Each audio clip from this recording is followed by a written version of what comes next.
បាទថ្ងៃនេះគឺយើងមកធ្វើការរៀបបាទព្រៃព្រាបជូនបងនៅខាងកំពង់ចាមឥឡូវឃើញថាចិត្តហើយបាទ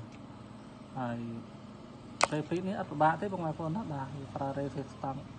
10គីឡូបាទ10គីឡូហើយទាំងអស់ក៏បានក៏យើងលើរ៉េស្តង់1គីឡូក៏បានដែរអត់អីទេបាទហើយ IC គឺប្រើ TL 072បាទសម្លេងស្អាតណាយើងប្រើ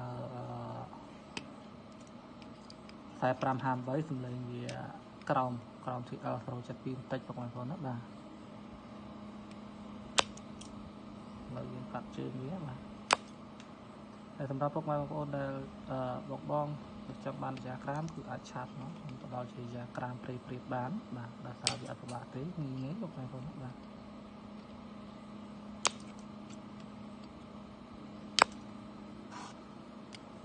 ហើយចិត្តរួចរាល់ហើយបាទចិត្តរួចរាល់ហើយបងខាងបងចាមគឺបានផ្សាយថ្ងៃនេះបាទហើយគាត់មិនមែនជាជាងទេបាទអញ្ចឹងទាមទារយើងរៀបឲ្យតេស្តជាងគាត់បាទបើជាងគាត់ចូលច្រើនយើងអត់បាច់តេស្តជាងគាត់ក៏បានដែរបាទបើជាងគាត់បើមានបញ្ហាអីបើសិនជាតិចតួចគឺគាត់ដោះស្រាយខ្លួនគាត់បានអញ្ចឹងបងប្អូនណាបាទអត់មានអីពិបាកទេ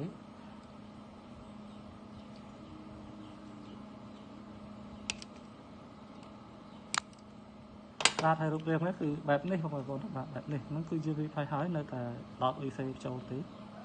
គឺនឹងតេស្តបានបាទ